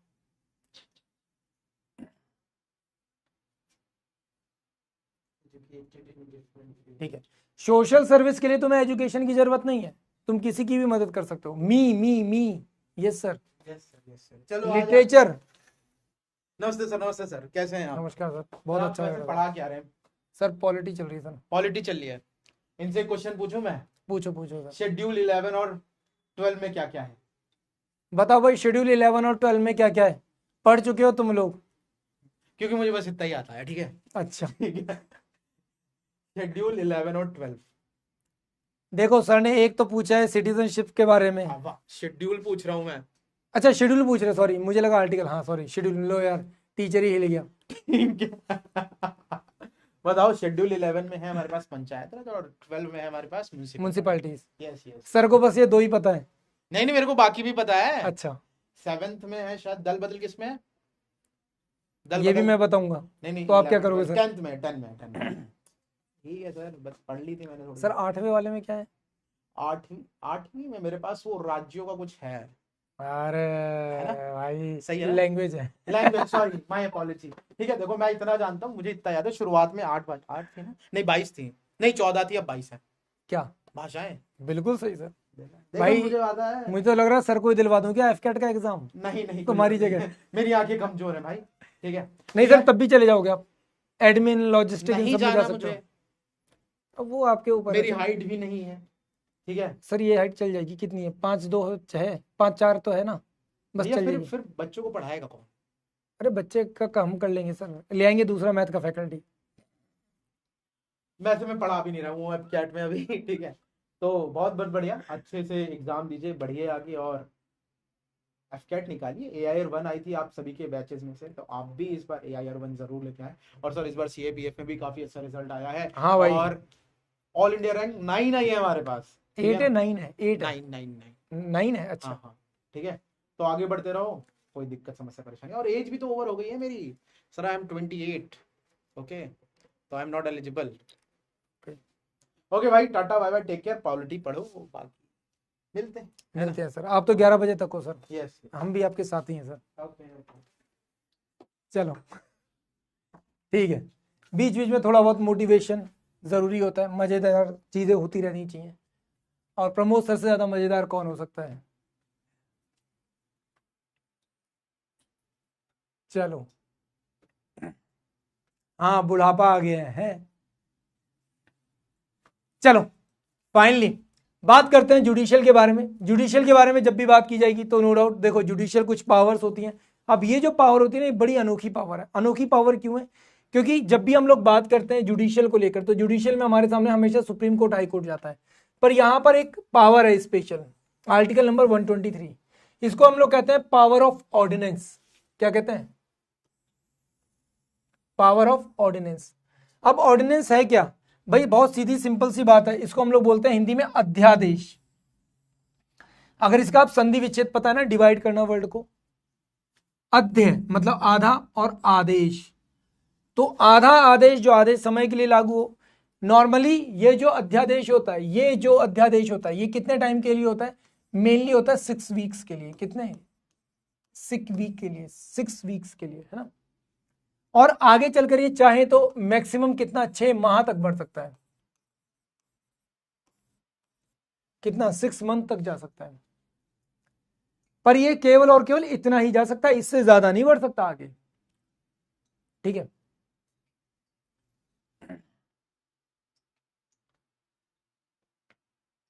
ठीक है, क्लियर है?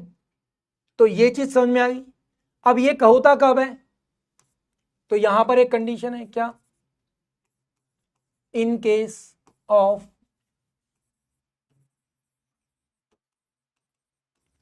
पार्लियामेंट नॉट वर्किंग, या फिर उस समय पार्लियामेंट की सिटिंग नहीं है, तब ऐसे में हम लोग ला सकते हैं। इसके अलावा आर्टिकल नंबर 72 एक स्पेशल पावर है। प्रेसिडेंट क्या कर सकता है? पार्डन कर सकता है। पार्डन मतलब कि माफी दे सकता है। तो इसमें पार्डन, ठीक है, रिप्रेटिव, रिस्पाइट, ठीक है, रिमेंशन एंड कमिटमेंट्स, मतलब कि सजा को कम करना, सजा को किसी रूप को बदलना, ठीक है, सजा को बिल्कुल खत्म कर देना, ठीक है, ये सारी चीजें क्या होती हैं? यहां पर आती हैं।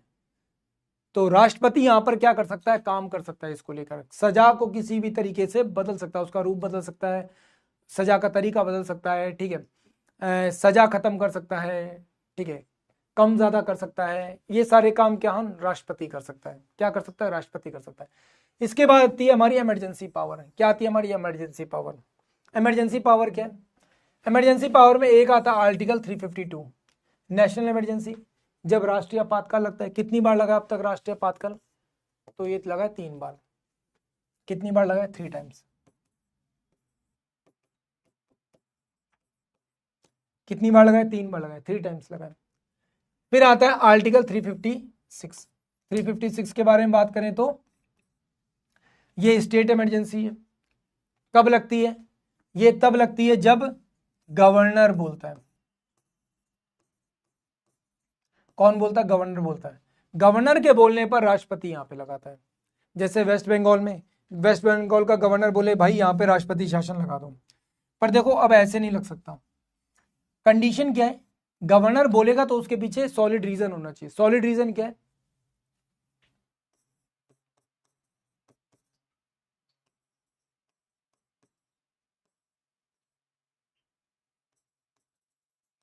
स्टेट मशीनरी का फेल होना। अगर स्टेट मशीनरी क्या हो जाए? फेल हो जाए, है ना, राज्य को चलाने में, तब ऐसे में क्या किया जाएगा? गवर्नर यहां पर बोलेगा, तब यहां पे राष्ट्रपति शासन या प्रेसिडेंट रूल लगाया जा सकता है। फिर आता है आर्टिकल 360। क्या है? Financial emergency. तो फाइनेंशियल इमरजेंसी अब तक एक बार भी नहीं लगी है ना, 0 टाइम। फिर आती है हमारी veto power. 3 types of veto powers आती है हमारी। क्या आती है? Veto power. ये एक स्पेशल टाइप ऑफ पावर है। यस, मणिपुर, आप यहाँ पे एग्जांपल चाहो तो लिख भी सकते हो। क्या? मणिपुर।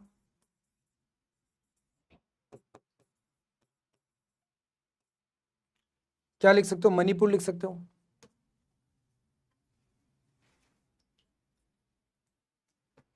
अब यहां पे आती है हमारी 3 तरह की पावर। एक आती है हमारी एब्सोल्यूट वीटो, एक हमारी आती है कौन सी? सस्पेंसिव वीटो, और एक आती है हमारी पॉकेट वीटो। कौन सी आती है? Pocket veto. तो 3 तरह की है, ठीक है। तो यहां पर किसी भी जो भी बिल आ रहा है उसको क्या रोकने के लिए इसका इस्तेमाल किया जाता है? एब्सोल्यूट वीटो, जिसको हम लोग कहते हैं, क्या कहते हैं? एब्सोल्यूट वीटो कहते हैं। फिर आता है सस्पेंसिव वीटो। सस्पेंसिव वीटो क्या होता है कि यहां पर कुछ टाइम के लिए क्या करता है? इसको सस्पेंशन दे सकता है, रोक लेता है, कुछ टाइम के लिए रोकता है ना, क्या कर सकता है? कुछ टाइम के लिए रोक सकता है। फिर आता है पॉकेट वीटो। क्या? पॉकेट वीटो का मतलब ये होता है कि अब इस बिल के ऊपर किसी भी तरह का कोई एक्शन नहीं होगा, कोई भी क्या नहीं होगा? एक्शन नहीं होगा। मतलब मैंने अपनी पॉकेट में रख लिया है, अब इसके ऊपर क्या करना है क्या नहीं करना वो मेरे ऊपर है, ठीक है। क्या है? वो मेरे ऊपर है कि मुझे कब क्या करना है, वो मैं डिसाइड करूंगा। आप अब यहां पर डिसाइड नहीं कर सकते। तो ये बहुत पावरफुल है। यहां पर नॉर्मली इसको यूज नहीं करते प्रेसिडेंट, ठीक है, बट आज के टाइम पीरियड पे सुप्रीम कोर्ट यहां पर भी चीजों के ऊपर कंट्रोल करने की कोशिश करता है, बोलता है राष्ट्रपति को बताना पड़ेगा, ये करना पड़ेगा, वो करना पड़ेगा, ठीक है। अब आती है यहां पे बात वाइस प्रेसिडेंट की। वाइस प्रेसिडेंट को लेकर बात करते हैं तो सेकंड हाईएस्ट रैंक है। जैसे प्रेसिडेंट के लिए बोलते हैं फर्स्ट सिटीजन ऑफ इंडिया, क्या बोलते हैं? First citizen. वैसे ही यहां पर ये सेकंड सिटीजन है। हम लोग ऊपर देख भी रहे थे, यहां पर कहां गया? यहां पे देख रहे थे। तो हेड ऑफ स्टेट क्या होगा? हमेशा फर्स्ट सिटीजन होगा। क्या होगा? फर्स्ट सिटीजन होगा। और सेकंड कौन होगा? ये होगा, ही was the second citizen.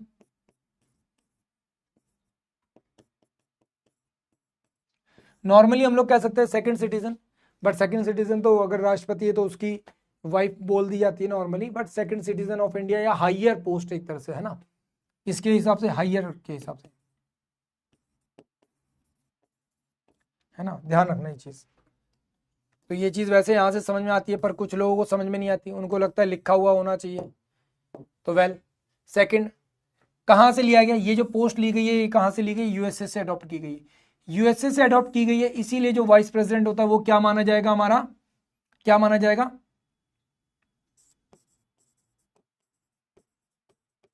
Chairman of Rajya Sabha माना जाएगा। एट प्रेजेंट कौन है? जगदीप धनखड़ जी हैं। कौन है? जगदीप धनखड़ जी हैं। तो सबसे पहले कौन थे? सर्वपल्ली राधाकृष्णन। एंड आगे चलकर ये क्या बन जाते हैं? प्रेसिडेंट बन जाते हैं। क्या बन जाते हैं?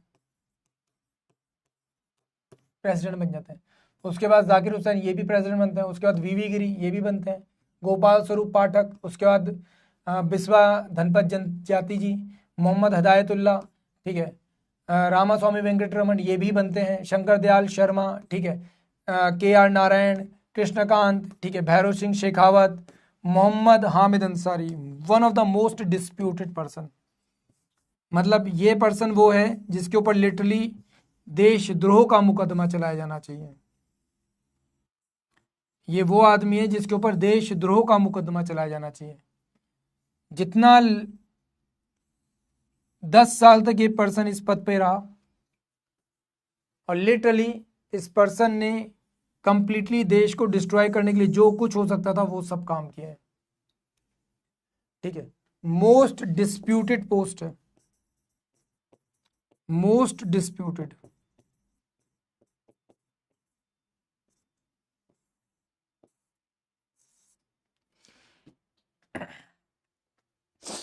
ये ईरान में भारत के राजदूत थे। ये ईरान में भारत के एम्बेसडर थे, राजदूत थे। उस टाइम ड्यूरेशन में ईरान में रेडिकलिज्म बढ़ रहा था। उस रेडिकलिज्म में बहुत सारी मस्जिदें, बहुत सारे ऐसे एरियाज थे जहां पे पाकिस्तान का बहुत बड़ा कंट्रोल था और वहां पे लगातार आतंकवाद को बढ़ाने को लेकर, आतंकवाद को लेकर एक्शंस चल रहे थे। पाकिस्तान से आए हुए जो लोग होते थे उनको ट्रेंड किया जाता था, उनको रेडिकलाइज किया जाता था।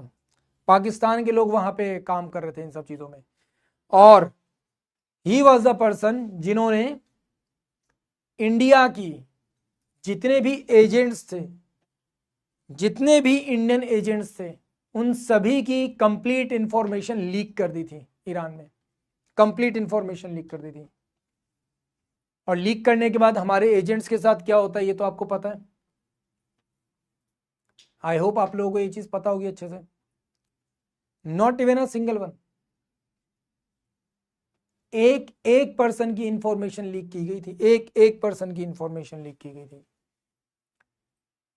हमारे जितने भी एसेट्स थे, जितनी भी चीजें थी, जितने भी हमारे एजेंट्स थे, they all are killed by Iranian intelligence officers. Even उस समय पे हमारे, अब एक एम्बेसडर नहीं होता, एम्बेसडर के साथ और भी बहुत सारे इंपॉर्टेंट पर्सन होते हैं। हमारे जितने भी एम्बेसी में इंपॉर्टेंट पर्सन थे जो इंटेलिजेंस को लीड कर रहे थे, इंटेलिजेंस से रिलेटेड काम कर रहे थे, उन सभी के सभी ऑफिसर्स के ऊपर भी अटैक्स हुए।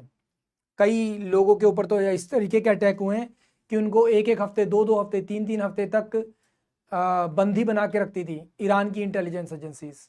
उनको टॉर्चर किया जाता था। बाद में जब बिल्कुल एकदम अधमरी हालत में हो जाते थे तो उनको एम्बेसी के सामने फेंक कर चले जाते थे। And he was the person जो उस समय पर लीड कर रहे थे और इन्होंने not even a single action, कोई सिंगल एक्शन नहीं लिया। इवन गवर्नमेंट ऑफ इंडिया को भी इस चीज के बारे में इन्फॉर्म नहीं किया। अब गवर्नमेंट ऑफ इंडिया, आप कहोगे सर जब पता चल रहा था तो गवर्नमेंट ऑफ इंडिया को एक्शन लेना चाहिए था। नहीं, ऐसे पता नहीं चलना। जब तक एम्बेसी से नहीं आएगा तब तक आप नहीं कह सकते कि इंटेलिजेंस ऑफिसर्स हमको बता रहे हैं आप एक्शन ले लो। नहीं, आज के टाइम पर इंडिया जिस कंडीशन में, वो बहुत पावरफुल कंडीशन में। आज के टाइम पर आप इंडिया के नाम का अगर कोई, मतलब मैं कहता हूं आज के टाइम पर अगर कोई आदमी अपने माथे पर भारत का झंडा लगा लेना तो भाई साहब दुनिया का कोई भी देश उसको छेड़ेगा नहीं। ठीक है, ये हमारी ताकत है। आज के टाइम पर ईरान हमसे दब कर रहता है, हम सारे सामने झुक कर रहता है। उसे पता है इंडिया की वैल्यू क्या है, इंडिया की इंटेलिजेंस क्या है। सोचो, एक ऐसे आदमी को भारत का उपराष्ट्रपति बनाया है आपने। एक ऐसे आदमी को आपने भारत का उपराष्ट्रपति बनाया है। सोचो देश के लिए कितना बड़ा खतरा है, देश के लिए कितना बड़ा खतरा है।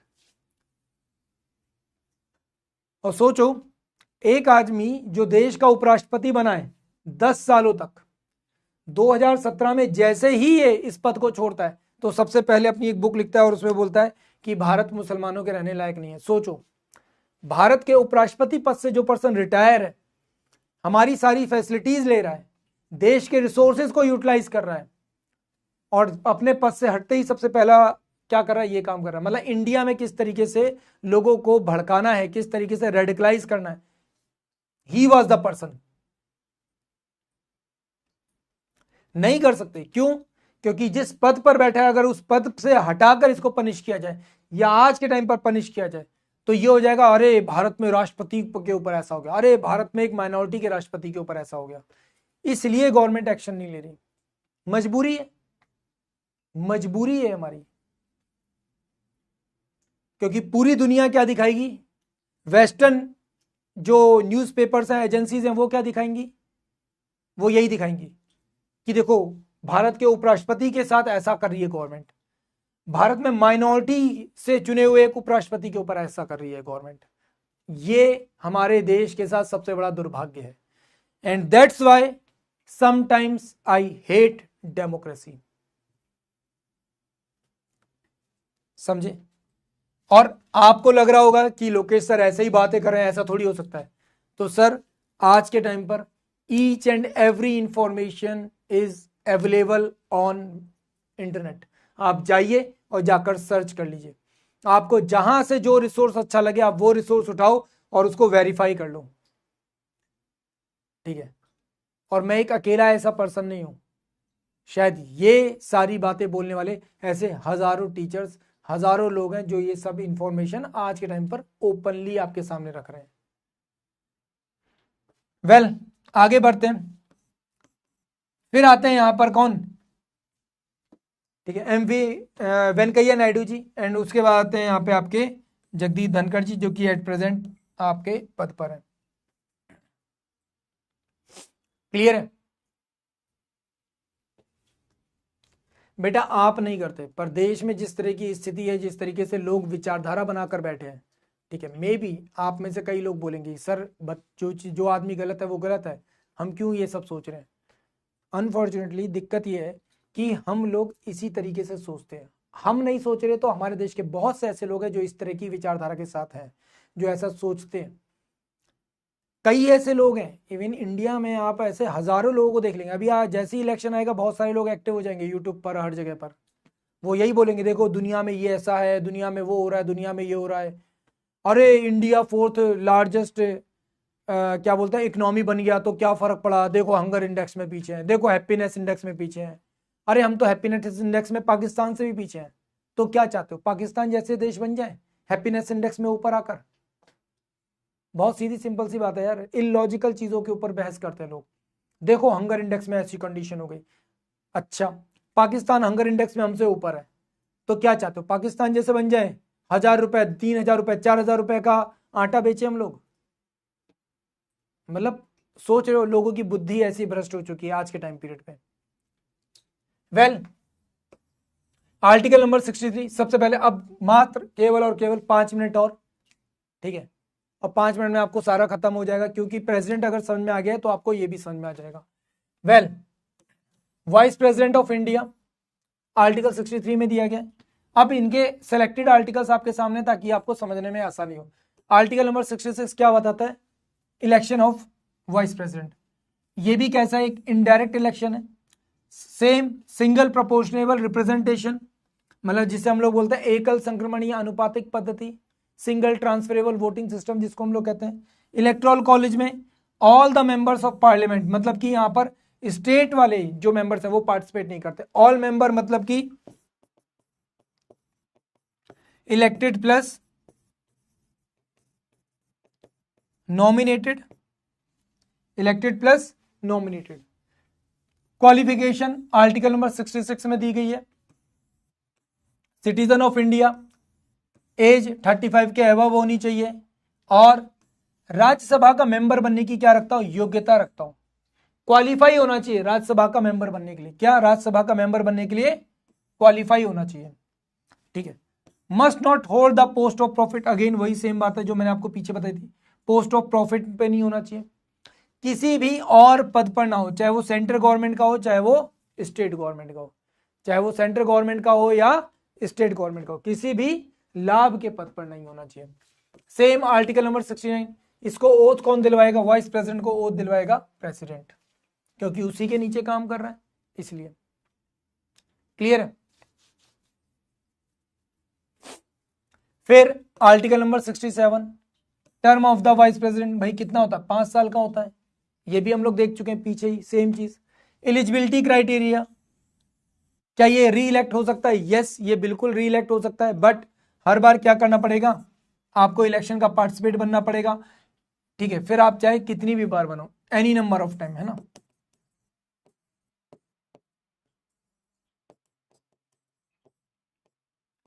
क्या? एनी नंबर ऑफ टाइम, जितना चाहे उतना बनो।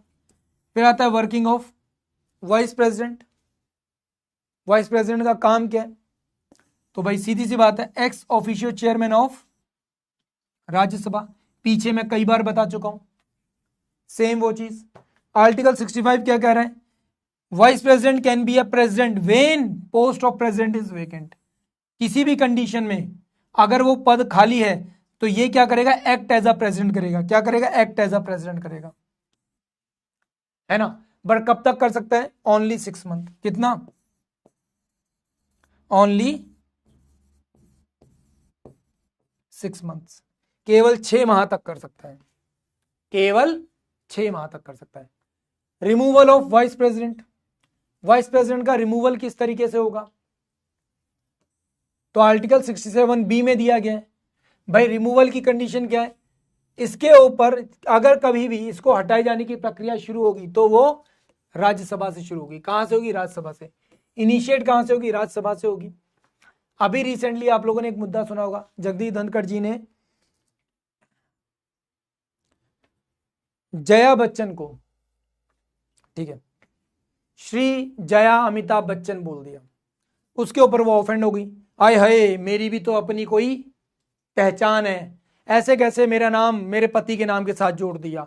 मेरा नाम तो जया बच्चन है, आप मुझे जया बच्चन बोलो। आपने हिम्मत कैसे पड़ी मेरे नाम बदलने की? आपने मेरे नाम के साथ मेरे पति का नाम क्यों जोड़ा?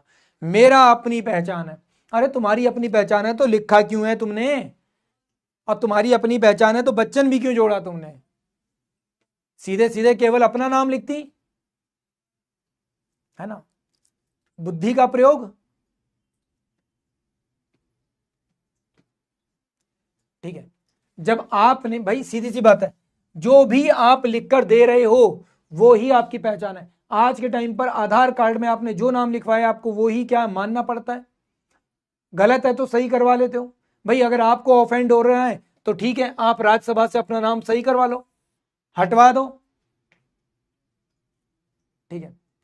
मतलब लिटरली आज के टाइम पर जनजी लड़कियां इतनी ऑफेंड नहीं होती जितनी वो ऑफेंड हो जाती हैं बात बात पर, ठीक है।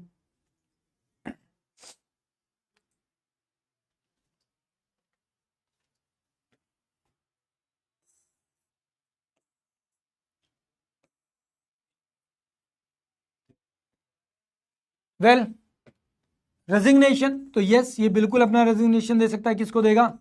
प्रेसिडेंट को देगा। प्रेसिडेंट इसके बाद चाहे तो किसी को act as a vice president यहां पे अपॉइंट कर सकता है। इंपॉर्टेंट पॉइंट, ठीक है। कृष्णकांत, ये एक ऐसे पर्सन थे जिनकी मृत्यु ड्यूरिंग द टेन्योर हो गई थी। V V Giri is the only vice president who act as a president, act as a vice president, act as a vice president, act as a president and regular president, इन तीनों ही पद पर रहे हैं। समझ रहे हो? ठीक है। Vice president lead the committee of the decide for the Padma award. तो पद्म अवार्ड के लिए जो कमेटी बनती है उसको भी लीड कौन करता है? वाइस प्रेसिडेंट करता है ना। Then vice president elect before the 60 days of expiry of the tenure of the serving president. मतलब अभी जो प्रेसिडेंट वर्किंग है उससे पहले यहां पर क्या करना होता है? नए प्रेसिडेंट को, वाइस प्रेसिडेंट को चुनना होता है। क्यों? क्योंकि वाइस प्रेसिडेंट का पद बहुत ज्यादा इंपॉर्टेंट है, इसलिए इसको कभी भी खाली नहीं रखा जा सकता। तो जो सर्विंग है उससे पहले ही क्या होगा? पुराने वाले मतलब नए वाले को चुन लिया जाएगा। क्लियर है?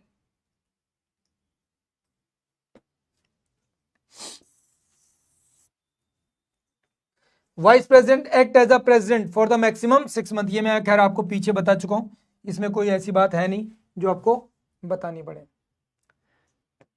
वेल बात करते हैं गवर्नर के बारे में। यार गवर्नर वाला पॉइंट थोड़ा सा रह जाएगा, ये इसको आगे कर लें क्या? वैसे एक बार पढ़ लेना, पर गवर्नर वाले पॉइंट को मैं आपको फिर से पढ़ा दूंगा।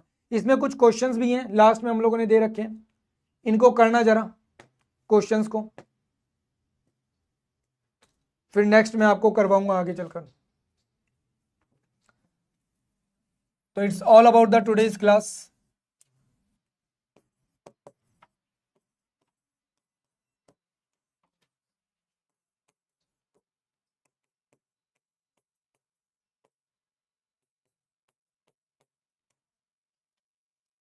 ठीक है, बाकी कहीं पर भी डाउट होगा आप लोग डायरेक्टली मेरे से पूछ सकते हो। ठीक है, हैप्पी टू हेल्प यू। चलो तो फिलहाल मुझको दीजिए विदा। Thank you so much. जय हिंद।